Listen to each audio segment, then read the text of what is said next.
Gas. Salam. Selamat pagi semua. Mana kabar rasa? Baik. Alhamdulillah. Mulai kedua kelas ya. Sudah disiapkan.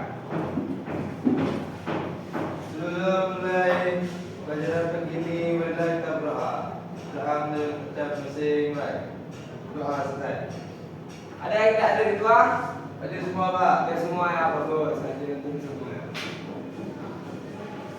Di sini kita langsung saja memulai materi kita yang sudah kita bahas beberapa minggu dulu, yaitu mengapresiasi karya seni rupa. Di sini sudah paham semua kan? Bagaimana cara mengapresiasi karya seni rupa? Belum. Tadi belum juga mengerti. Aduh. Di sini Bapak jelaskan sedikit ya, pengertian seni rupa Nusantara. Seni rupa Nusantara adalah istilah yang mengacu pada ragam seni visual atau seni rupa yang berasal dari kepala Nusantara yang meliputi wilayah Indonesia, Malaysia, Filipina, Thailand, dan Timor Leste. Di sini juga ada jenis karya seni rupa. Yang pertama ada seni patung, ada seni lukis, ada seni kriya, dan terakhir seni arsitektur. Ada beberapa fungsi juga di karya seni rupa Nusantara. Yang pertama ada ekspresi budaya, yang kedua ada pemujaan ritual, yang ketiga ada hiburan dan pendidikan, dan yang terakhir ada identitas dan pembeda. Pengertian apresiasi seni dan pendekatan apresiasi seni. Yang pertama pengertian apresiasi seni rupa. Di sini apresiasi seni rupa adalah proses atau sikap yang melibatkan pengakuan, pemahaman, dan penghargaan terhadap keindahan, keunikan, dan nilai-nilai yang terkandung dalam karya seni rupa. Di pendekatan apresiasi seni ini ada beberapa macam. Yang pertama ada pendekatan emosional, yang kedua ada pendekatan formalistik, yang ketiga ada pendekatan historis, yang keempat ada interpretatif, dan yang terakhir ada pendekatan kontekstual. Mengerti semua? Mengerti, Pak. Di sini Bapak ingin membagi-bagi anak-anak semua menjadi dua kelompok, laki-laki dengan laki-laki, perempuan dengan perempuan. Oke? Tolong untuk duduknya berdempetan aja, karena berkelompok kan bisa berdiskusi juga. Kamu bisa sini. Kamu maju sini ke stasiun 3. Bawa kursi aja, Pak. Ya. Kamu pindah ke belakang.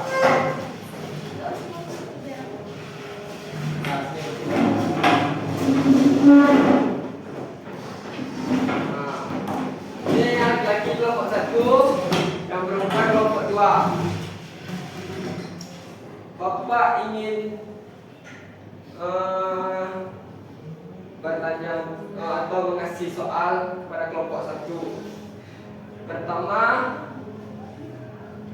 coba cari bentuk karya seni Nusantara. Boleh Pak. Nanti kamu ya berdiskusi dulu bareng teman-teman, oke? Pak, bersih-bersih kita Pak. Oke. Yang pertama jenis bentuk karya seni Nusantara.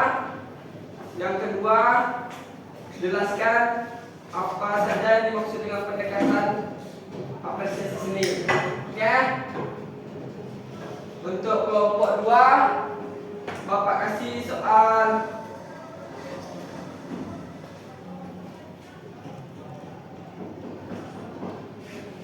coba cari satu contoh atau satu seni patung yang berupa contohnya kalian cari, nanti coba dipresentasikan.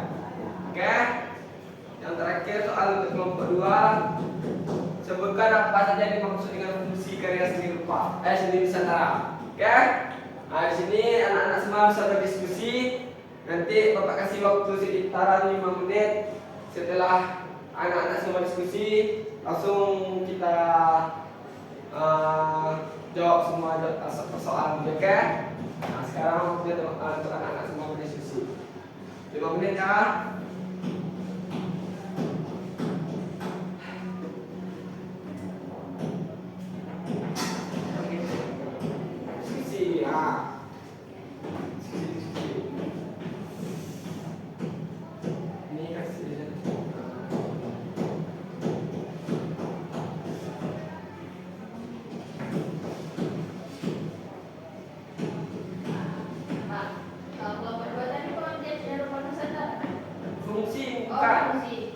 maksud dengan fungsi karya seni Nusantara? Coba dijelaskan. Ada kan tadi Bapak sebutkan beberapa fungsi, coba dijelaskan oleh kelompok 2. Apa saja fungsi-fungsinya? Untuk kelompok 1 coba sebutkan bentuk karya-karya seni Nusantara. Ada kan tadi Bapak jelaskan, ada beberapa juga.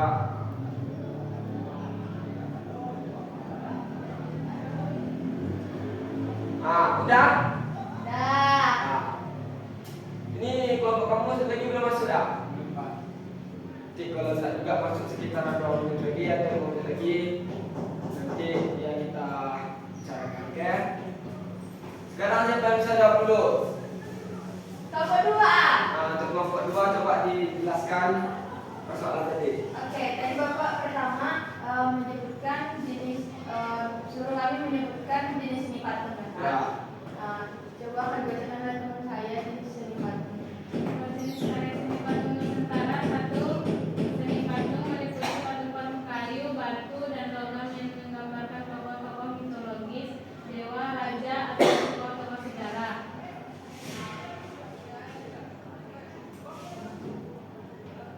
2. Bentuk patung seni Nusantara. Bentuk-bentuk patung yang bervariasi mulai dari patung realistis hingga patung stilistik dengan motif-motif khas, Pak. Nah, sekali. Terus yang kedua ada fungsi karya seni Nusantara, Kak. Menurut kelompok kami, sudah kami simpulkan fungsi karya seni Nusantara itu ada 4. Yang pertama ada ekspresi budaya, pemujaan dan ritual, hiburan dan pendidikan, juga identitas dan pembeda. Di mana ekspresi budaya itu untuk menjaga dan mewarisi kebudayaan, lalu pemujaan itu digunakan dalam upacara-upacara seperti ritual dan adat.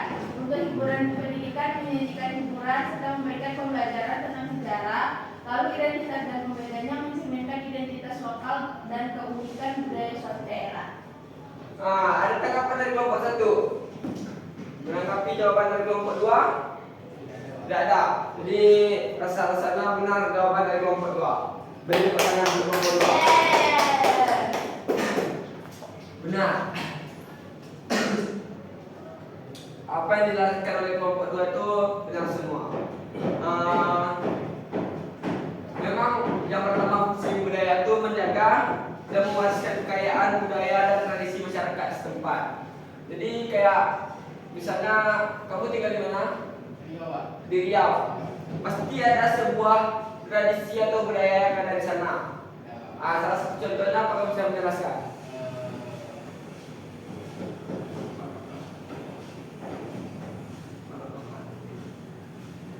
Tak tahu kamu apa yang ada budaya di tempat kamu?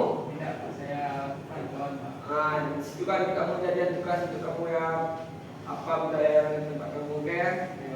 Yang kedua ada pemujaan dan ritual digunakan dalam upacara-upacara keagamaan, ritual dan perayaan budaya kayak di hari-hari penting atau di perayaan-perayaan penting juga bisa kita pakai karya seni Nusantara. Yang ketiga ada hiburan dan pendidikan, menyajikan hiburan serta memberikan pembelajaran tentang sejarah. Di sini karya seni Nusantara bukan hanya sebagai keindahan yang kita pandang, tapi juga bisa kita pelajari apa sejarah yang ada di karya tersebut, oke? Dan terakhir ada identitas dan pembeda. Di sini mencerminkan identitas lokal dan keunikan budaya suatu daerah serta membedakan budaya dan kebiasaan antar masyarakat di Nusantara. Jadi maksudnya di sini tuh setiap daerah mempunyai budaya masing-masing yang berbeda, sehingga dia punya identitas dan pembeda di setiap daerahnya. Paham semua? Nah, untuk kelompok 1 silakan jawab pertanyaan yang Bapak tanyakan tadi. Saya jawab. Silakan. Saya akan menjawab yang pertanyaan tentang bentuk karya seni Nusantara. Bentuk karya seni Nusantara terbagi atas 4. Yang pertama, patung. Bentuk-bentuk patung yang bervariasi mulai dari patung realistis hingga patung stylistik dengan motif-motif khas. Contohnya seperti yang saya pegang sekarang ini. Yang kedua, lukisan.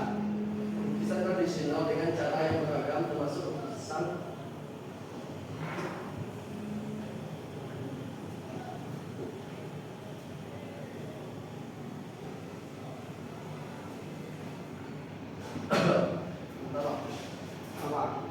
Yang kedua, lukisan. Lukisan tradisional dengan gaya yang beragam termasuk lukisan minyak, akrilik, atau kegiatan mitologis. Yang ketiga, pria. Berbagai macam kerajinan tangan seperti anyaman, tenun, ukir, pahat, serta batik yang dihasilkan dengan teknik tradisional. 4. Arsitektur. Bangun bangunan dengan beragam bentuk dan gaya arsitektur, mulai dari rumah adat sederhana hingga candi-candi yang megah. Sekian jawaban PSFA. Di sini saya juga kita beri tepuk tangan untuk kelompok 1 yang telah menjawab pertanyaan dan soalannya. Di sini saya mengapresiasi kelompok 1 membuat salah satu contoh karya patung atau karya apa? Ini karya keramik, oke? Bukan patung. Ini kamu dapat dari mana? Dari salah satu tugas. Oh, tugas. Apa di keramik contohnya karya keramik ini ada teknik-teknik pembuatannya? Ada. Ada. Ini kamu yang buat sendiri. Kita kado. Baiklah, mungkin pembelajaran kita telah selesai dan Bapak harap semua anak-anak mengerti dan salah satu teman kamu yang juga tidak masuk mungkin saya apakan. Karena dia mengisi terlalu lama, oke?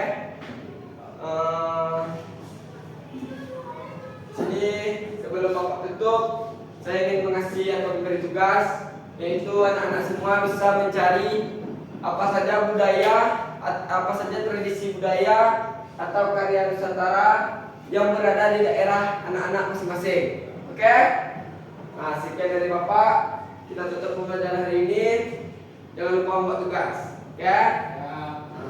Jadi Bapak pamit undur diri. Assalamualaikum warahmatullahi wabarakatuh. Waalaikumsalam. Untuk kamu tadi, saya kira kamu dijaga. Siap.